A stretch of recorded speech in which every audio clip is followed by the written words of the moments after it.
This is Today as It Happened. Good Monday evening.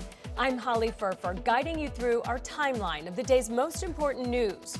From a legal hearing in the case against Luigi Mangione to the so-called Operation Swamp Sweep ice raids in New Orleans. But first, we started the morning with a look at new details surrounding the suspected shooter of two National Guard members last week. Homeland Security Secretary Kristi Noem now says the Afghani suspect was radicalized in the United States, and those who knew him say he had been struggling to build a new life in America. That suspect had served alongside U.S. forces in Afghanistan, his home country, before being offered protection and admission to the U.S. Scripps News investigative correspondent Patrick Terpstra live in our D.C. newsroom now. And Patrick, questions continue to mount about whether better vetting could have stopped last week's attacks. What have you learned? Hey, Holly, absolutely. And of course, that shooting occurring Thanksgiving Eve here in Washington, D.C., just a block away from the White House, where authorities say that gunman deliberately targeted two members of the West Virginia National Guard who had been doing foot patrol here in Washington. One of those guardsmen was fatally injured, the other one critically injured. Over the weekend, some emails surfaced that the Associated Press was able to obtain that started to really fill in a lot of blanks and disturbing facts emerging about this gunman in those emails that were apparently written by a community member to an organization that helps refugees resettle in the United States. Those emails talking about this suspected gunman having long periods of depression, staying in a darkened room for weeks at a time, struggling to learn English, not being able to hold down a job. All of that making a lot more sense when we heard from the Homeland Security Secretary yesterday speaking on the Sunday morning shows, saying that it was the case that he had actually radicalized after he came to the United States. This was a man who had been living in Afghanistan, working alongside U.S. forces and an elite unit that was backed by the CIA during the Afghanistan war. He was allowed into the United States in 2021 alongside his wife and 5 children, allowed to resettle in Washington state. And the Trump administration, ever since the shooting, really has been trying to squarely blame the Biden administration for failing to do enough background checking of this suspect when he was allowed into the United States in 2021, although it was the Trump administration that would have been doing the vetting just this year when he was granted asylum in April. As all of those questions swirl about his background, the vetting, whether any of that would have been enough to actually prevent this shooting, all questions that we still don't know the answer to, the president is focusing on tightening immigration policies even more, particularly when it comes to those immigrants being offered asylum in the United States from countries that he frankly deems don't align enough with American values. This was the president speaking to reporters yesterday on Air Force One. How long does your administration plan to pause asylum into the U.S.? I think a long time. Can you give any kind of We don't time? want them. We don't want those people. We have enough problems. We don't want those people. Is that a year, 2 years? No time limit. And then But it could be a long time. You said that. We don't want those people. Do you understand that? The president talking about pausing asylum applications from a number of countries. The only country he named was Somalia, but of course Somalia, so far that we know, has nothing to do with this particular shooting. Again, the suspect was from Afghanistan. The president indicating that there's a list of countries that he would like to pause those applications for asylum for, but so far the White House has not provided a list like that. The president also going a step further and saying that he'd be open to denaturalizing some immigrants from those countries, particularly if they have criminal records, but we will have to wait, hopefully get more details on that. Meanwhile, the president also saying that he has spoken with the families of both West Virginia Guard members. Again, one of them killed, the other one critically wounded. He says that those families have indicated that they are devastated.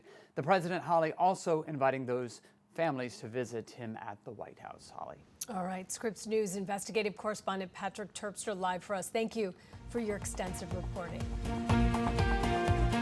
Now let's take a quick look at some of the other major headlines from today. Hong Kong officials say faulty safety netting caused a deadly apartment fire that killed at least 151 people last week.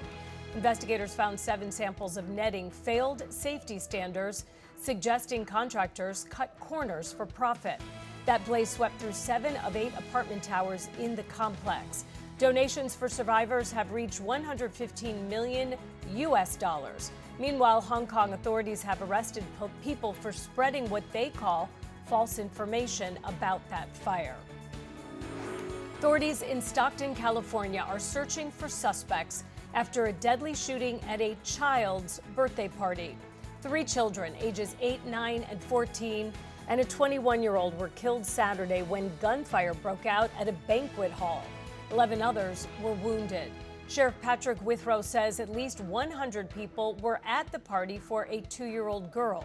Investigators believe it was a targeted incident and there may have been multiple shooters. No one is in custody. And the big news from college football: Lane Kiffin will leave Ole Miss to become LSU's new head football coach, abandoning his playoff-bound Rebels team. Kiffin says he wanted to coach Ole Miss through the playoffs, but was denied by the athletic director. The Rebels are 11-1, virtually guaranteed a playoff spot. LSU reportedly offered Kiffin $90 million over 7 years. Wow. Ole Miss promoted defensive coordinator Pete Golding to replace Kiffin.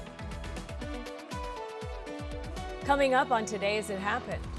I don't want to prejudge this because this is very serious stuff and we have to know exactly what the facts are. But if Secretary Hegseth gave an order to kill survivors who were no longer a threat, that's a crime.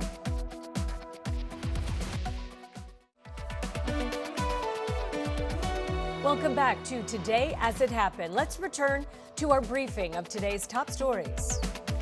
Winter weather is creating a headache for thousands of people traveling home today. I'm Holly Furfer in Atlanta. This is On the Scene. FlightAware reports more than 13,000 delays and at least 500 cancellations today. Right now, a new storm bringing heavy snow is taking shape in the Mid-South, near where Arkansas, Louisiana, and Texas meet. This system follows a previous one that snarled traffic over the weekend. In Indiana, police say 45 vehicles were in a pileup Saturday, and Delta says one of its planes slid off an Iowa runway on Sunday. Thankfully, no one was hurt. Former Trump lawyer Alina Habba has been disqualified as the New Jersey prosecutor. Federal appeals court upheld a lower court ruling that Alina Habba is serving, quote, unlawfully as the U.S. attorney for New Jersey.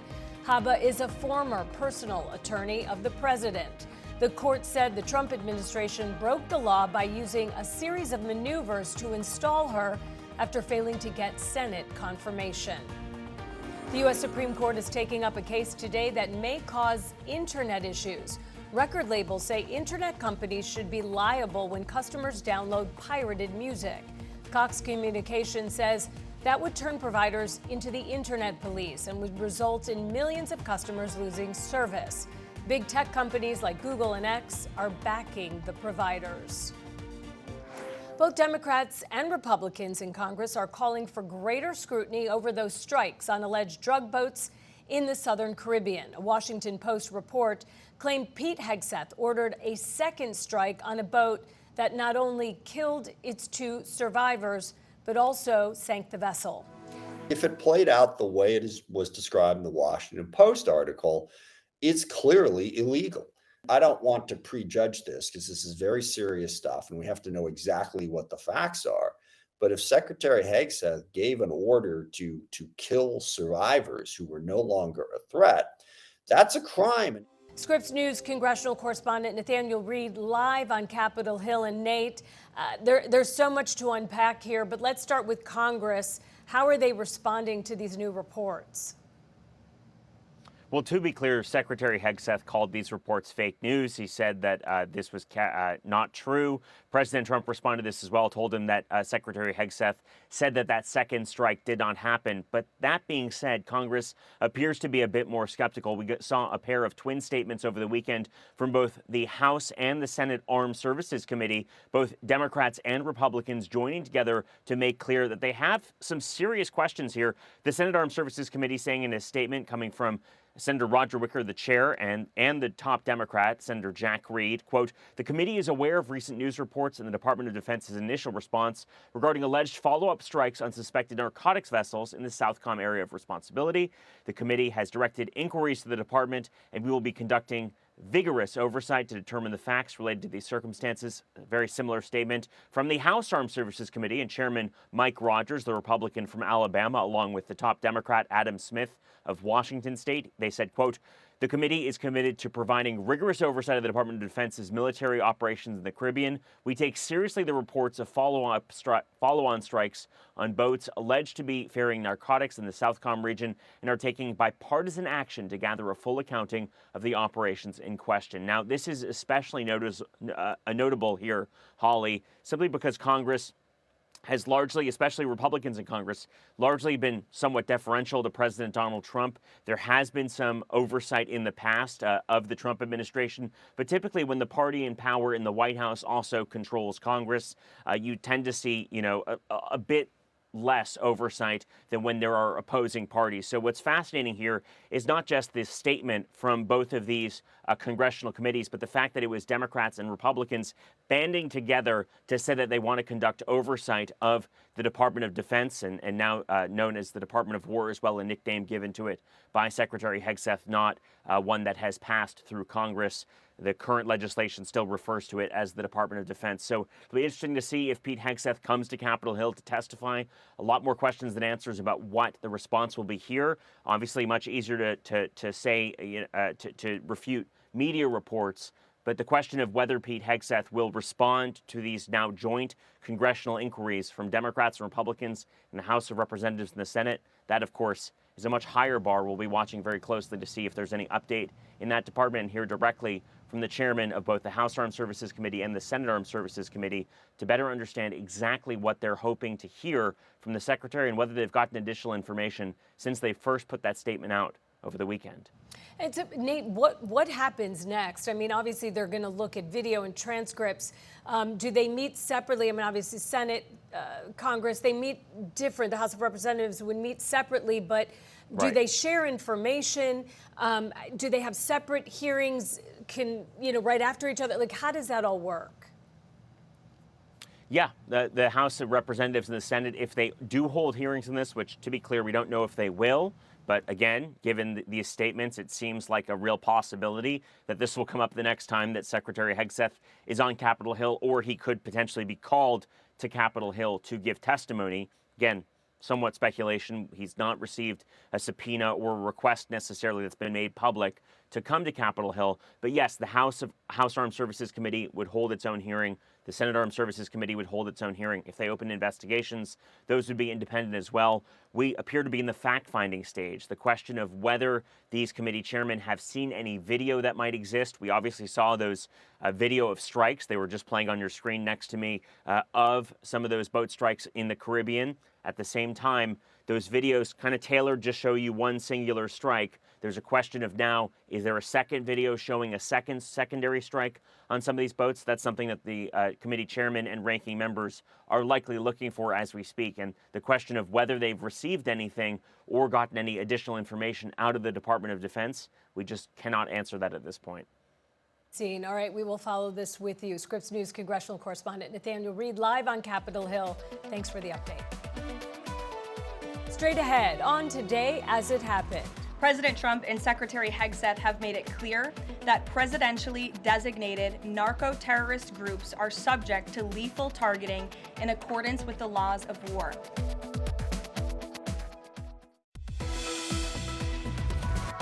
Welcome back to Today as It Happened. Scripps News end-of-day snapshot of our biggest stories. So let's pick up where we left off.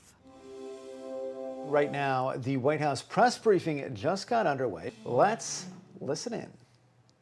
Apologize for my tardiness. We had some technical difficulties, as you could see, but I think we are ready to rock. So let's get to it. I'll begin this week with some scheduling announcements for President Trump's very busy week ahead. Tomorrow, President Trump will host his 9th cabinet meeting of the year alongside his incredible cabinet, who continue to deliver for the American people at a record pace.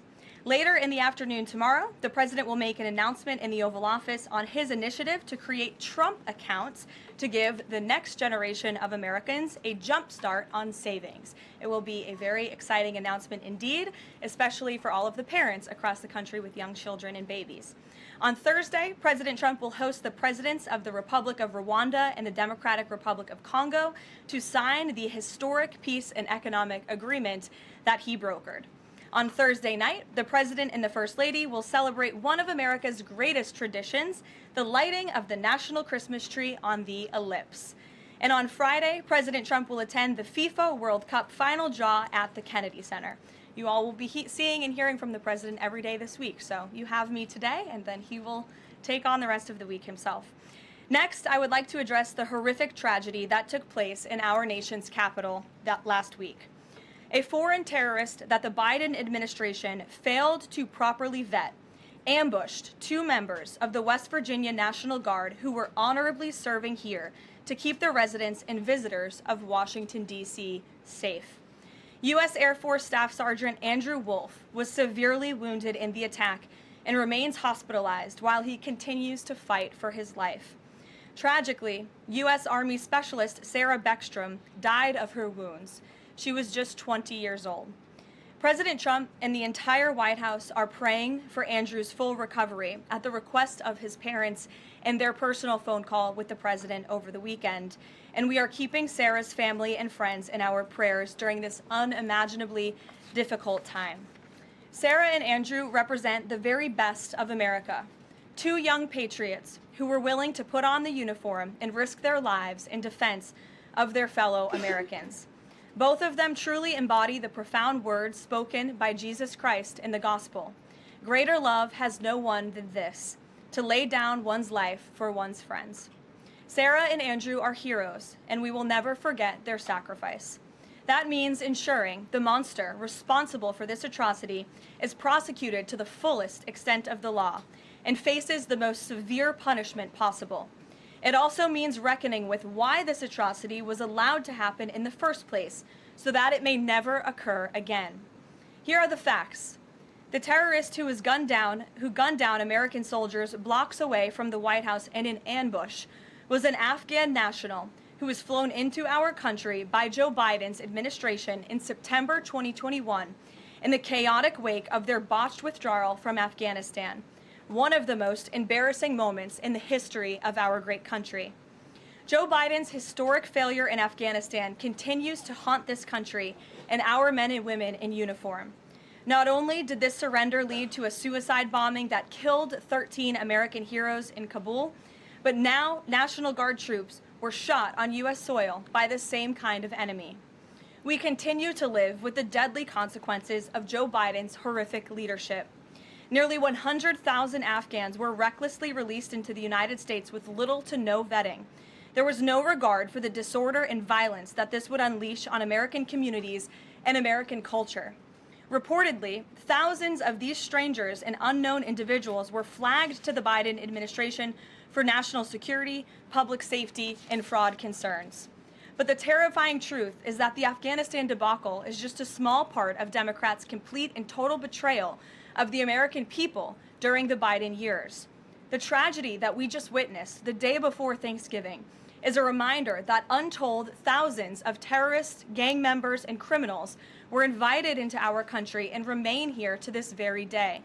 The border is now secure, thanks to President Trump, but the threat in our interior remains real and urgent. These public safety threats are already inside our land. And President Trump was elected on a promise to find and remove them. And he has already taken significant steps and made significant progress towards fulfilling this promise. But there is more work to be done because President Trump believes that he has a sacred obligation to reverse the calamity of mass, unchecked migration into our country. As a result, the Trump administration is now actively re-examining all of the Afghans imported into the country by Joe Biden. Any individual who threatens our national security or our citizenry will be subject to removal. President Trump has already permanently paused migration of foreign nationals from third world countries that pose a very high risk to the United States. For too long, past American presidents supported self-destructive immigration policies that allowed foreigners who outright hate our country and have no interest in assimilating into our culture. They've allowed these individuals to flood peaceful American communities. This disastrous approach has drained our welfare program, driven up the cost of housing, suppressed wages, and jeopardized the safety of law-abiding American citizens.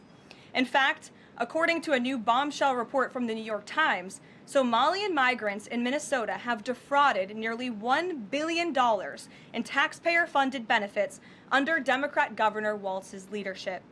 President Trump is putting an end to this dangerous America Last approach. His position is rooted in common sense. In the wake of last week's atrocity, it is more important than ever to finish carrying out the president's mass deportation operation. America cannot allow millions upon millions of unvetted illegal aliens to be rewarded with amnesty after they broke our nation's laws to come here. They must go back to their home countries. It is also essential to immediately address the massive fraud and corruption that has been going on for decades in other aspects of our immigration system, most notably when it comes to asylum claims. You've been listening to the White House press briefing. Caroline Leavitt at the podium there. We expect her to get some tough questions about how the individual suspected of shooting those 2 National Guards members was granted asylum under President Donald Trump. We're going to return when the questions begin in just a moment.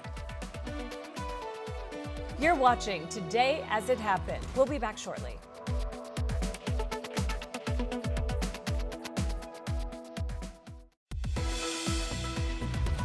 Welcome back to Today as It Happened. I'm Holly Furfer. Let's continue our walkthrough of the day's top headlines. President Trump says he's invited the families of 2 West Virginia National Guard members to the White House after a deadly shooting in Washington, D.C. Army Specialist Sarah Beckstrom was killed Wednesday, and Air Force Staff Sergeant Andrew Wolf remains in critical condition. The 20-year-old Beckstrom and 24-year-old Wolf were deployed as part of Trump's crime-fighting plan.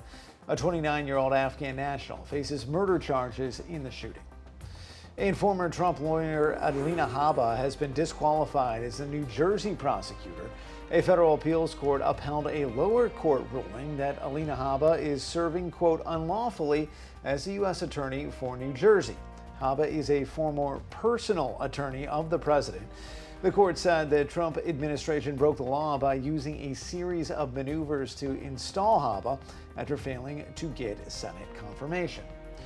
And we need to make a correction to a mistake we made last week when reporting on a recall of Walgreens nasal spray. We inadvertently showed you a video of a different brand of nasal spray, which had not been recalled.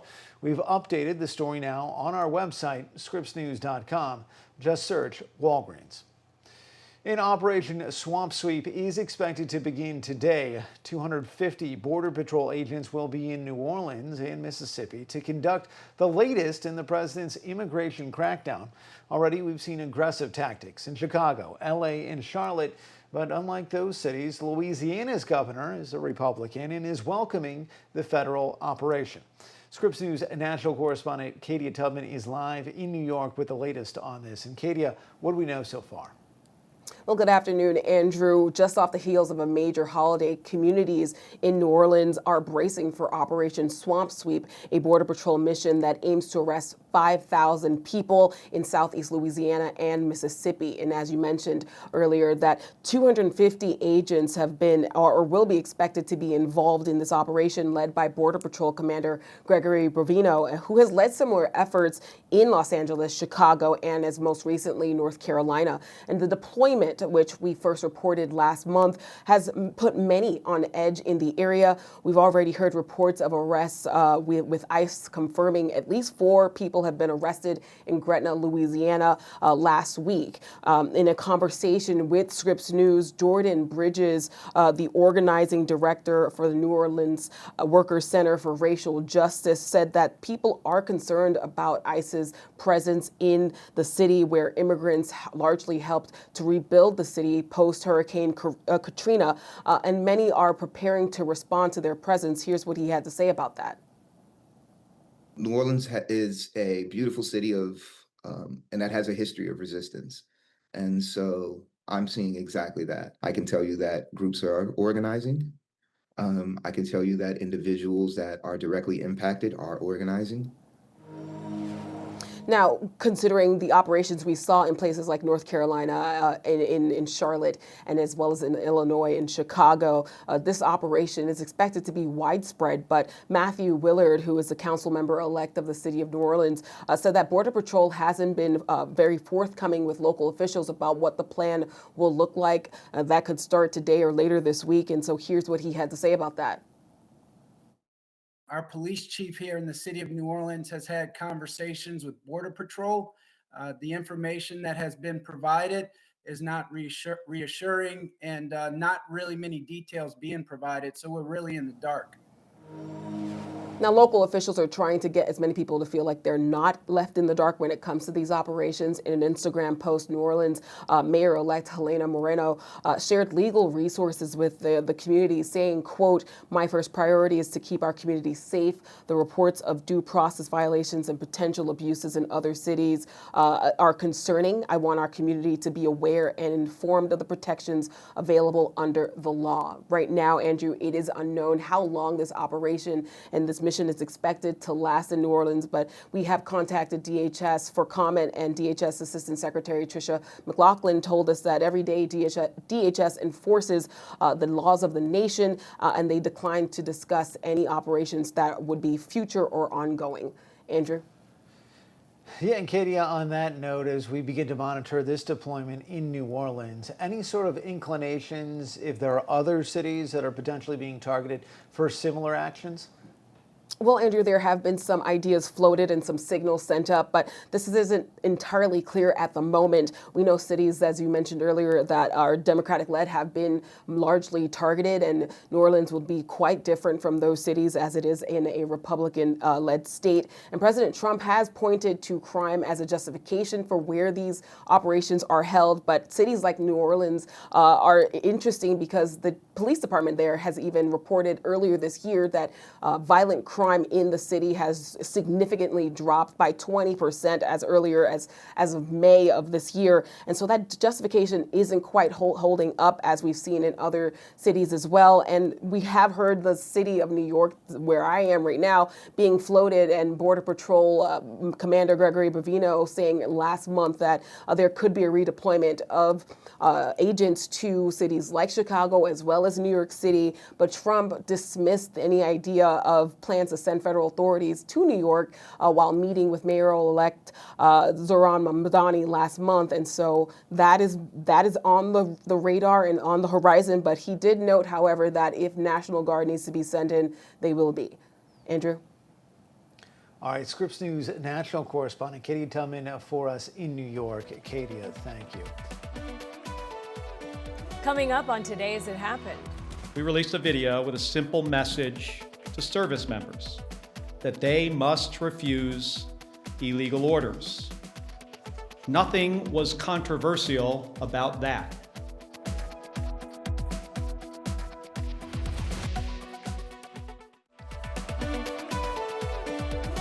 Welcome back to Today As It Happened. I'm Holly Furfer. Let's continue our walkthrough of the day's top headlines. Well, Democratic Senator Mark Kelly telling President Trump he is not scared of him and he will not be silenced. This comes after the Trump administration launched multiple investigations into Kelly after he participated in the, quote, illegal orders video. That video features multiple Democratic lawmakers who are also military and intelligence veterans. Scripps News congressional correspondent Nate Reed is live for us on Capitol Hill, and he just came from that press conference. And Nate, let's start with just sort of the facts of the case here for those of us who maybe were distracted by the Thanksgiving holiday. What exactly is Senator Kelly being investigated for, and why is he the target here?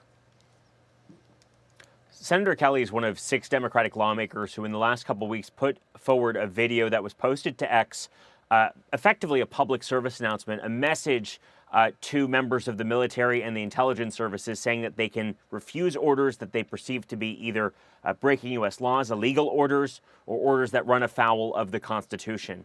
Effectively, this was put out as a public service message, if you will. President Trump, though, squarely seizing onto this, calling it seditious behavior, reposting other accounts saying that these members of Congress, these Democrats, should be hung for making these comments and making other disparaging remarks against them, effectively saying that what they said was not okay, not appropriate, and furthermore was effectively sedition, that they should be thrown in jail, things of that sort. Senator Kelly especially targeted here, in part because of his long history with the U.S. Navy. Pete Hegseth, the Secretary of Defense, saying that he's opened an investigation into Senator Kelly. The senator just telling us for the first time that he actually learned about that investigation on X, formerly known as Twitter. Again, it's an investigation. It's not exactly clear where it's going to go. This senator saying that he will follow the law in terms of this investigation. But there's a lot more questions than answers about what this actually means. The senator, though, striking an incredibly defiant tone, Andrew, making clear that he will not end his criticism of the Trump administration. Again, a very interesting remark from a Democratic senator who's largely thought of as an up-and-coming Democrat, someone who was floated as a possibility to be Vice President Kamala Harris's VP pick when she ran for president just this past year. Now the fact that he has been targeted, certainly adding additional attention, boosting his profile here in Congress.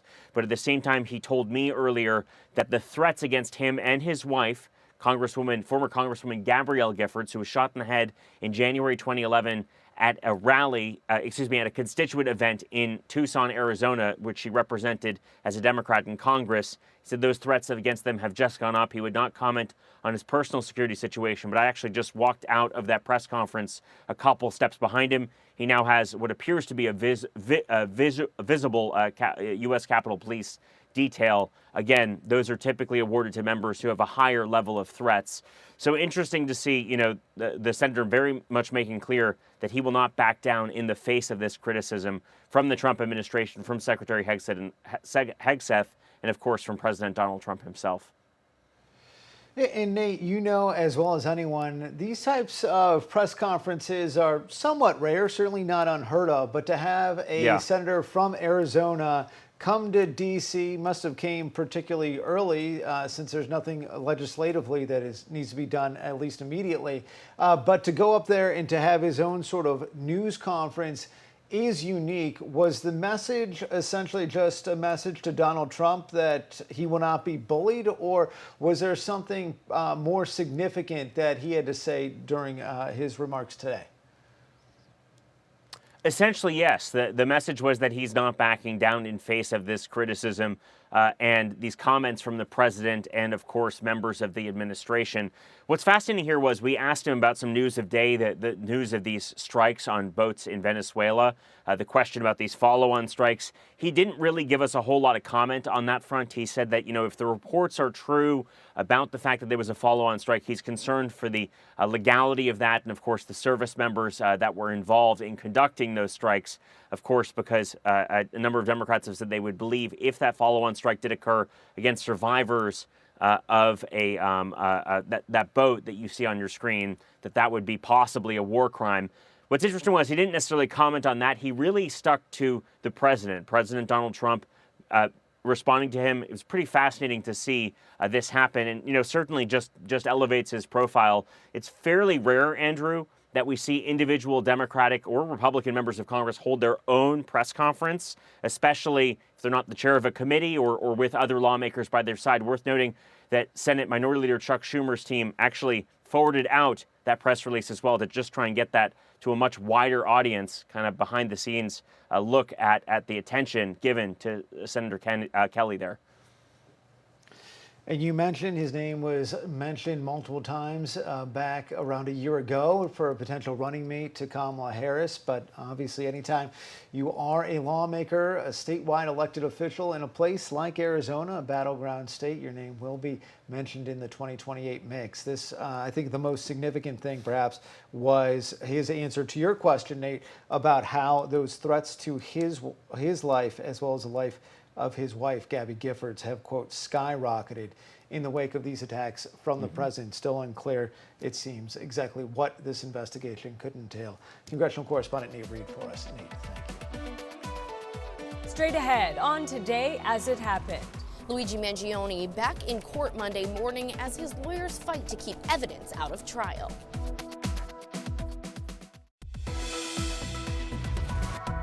You're watching Today as It Happened, Scripps News recap of the day's biggest events. So let's dive right in. Poll shows President Trump's approval rating is dropping. Only 36% of Americans approve of the job he is doing as president. That's according to the latest Gallup survey. 60% oppose, and this is the lowest approval rating of the president's second term in office. The survey was conducted between November 3rd and the 25th, and this was around the time of those off-year elections where Democrats did well and the federal government shut down. And the man accused of murdering United Healthcare CEO Brian Thompson appearing in court today. Luigi Mangione's attorney attempting to bar the state from presenting evidence found in his backpack at the time of his arrest. They include a handgun and a notebook that prosecutors say at least that it shows that he wanted to whack a health insurance executive. Mangione has pleaded not guilty to both state and federal murder charges. Scripps News national correspondent Alex Miller is live for us in New York and has been following this case since the beginning. Alex, what have you seen so far? Well, we are just wrapping up the first day of this hearing, dealing with the evidence that will be presented at trial. A trial, by the way, Andrew, that we do not know when it is going to happen. We saw 4 witnesses so far today dealing with a host of issues, really painting the picture of what happened on the day that Luigi Mangione was apprehended. And that includes officials that came in from Pennsylvania to testify, a corrections officer as well as a 911 operator. They came forward to talk about their different pieces of evidence that might be included. As you mentioned, that backpack is going to be the center of this case, center of potential evidence, because it purportedly had a 3D printed gun, as well as this notebook that prosecutors say amounts to writings that had a confession in it. We did not get anywhere close to that. We saw 4 witnesses today, Andrew, none of them talking about this backpack, none of them talking about the warrant or lack thereof to seize this backpack and go through it, as well as there's a big question about whether his Miranda rights were read as well. We did not get to that yet either.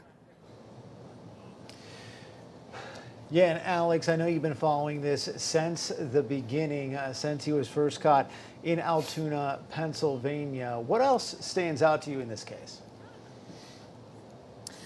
Well, look, Luigi Mangione came in today. He was calm. He was brought in a different entrance than we typically see him brought in. He was wearing a gray suit and a checkered dark red pink shirt. And he really was paying attention. We know that he asked to have a laptop brought in to the jail, the prison where he is being held right now, so that he could research his own case. That's not yet been given to him, but he's very clearly very interested in this case. It was something to watch this morning, him see photos that are supposedly of himself. He watched the video in full of the shooting itself. We saw CCTV video of the McDonald's when he was apprehended, from the moment he walked in to the moment that officers went up to him while he was sitting inside of that McDonald's. We heard the 911 call from the McDonald's manager. All of these little pieces of evidence were played today in court, and Luigi Mangione was calm as he watched all of these videos. He did not really have a big reaction when it came to these videos. He took notes, he leaned back in his chair, briefly spoke with his attorneys, and so really his demeanor is what stuck out to me, Andrew, today, that he, is focused on this, it's very clear, but also just that he wants to be involved in his case. And Alex, I know you heard from a corrections officer who was in charge of monitoring Luigi Mangione for 2 days while he was being held in Pennsylvania. You learned that they had some pretty pointed conversations. this corrections officer was in charge of watching him for 2 full days while he was being held in Pennsylvania. And they had some pretty deep conversations, which he explained on the stand late this afternoon. And he talked specifically first about the fact that he got a directive from the superintendent of the prisons saying that he needed to watch him closely because he didn't want another Epstein-style situation. So he had to be watching him basically his entire shift without leaving. He put a chair outside of his cell.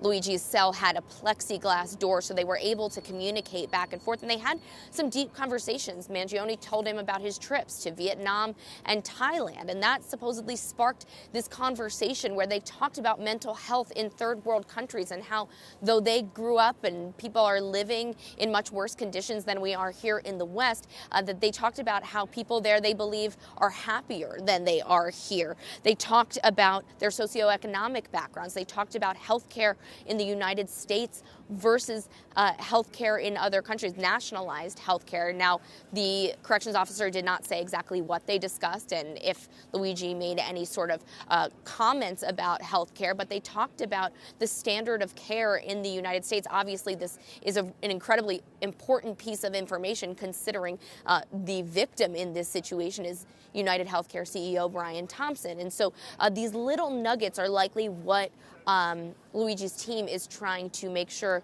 doesn't make it into the actual trial here. They discussed the media and the media perception of what happened. Apparently, Luigi Mangione asked this corrections officer how it was being perceived, and the officer talked about the fact that the regular media was focusing on the crime itself and that social media was very heavily focused on who was killed and healthcare issues in general. And so there were all of these little conversations that were happening that paint a picture of what his mental state was like in the days after he was apprehended. Okay, that's pretty interesting stuff right there. Scripps News national correspondent Alex Miller. Alex, thanks for breaking it all down for us. Consumers are clicking away and retailers are cashing in on Cyber Monday. I've been looking at the websites of the brands I frequently buy from because I don't want to pay full price for those, so I look for deals. Americans are projected to spend more than $14 billion online Monday, up 6% from last year.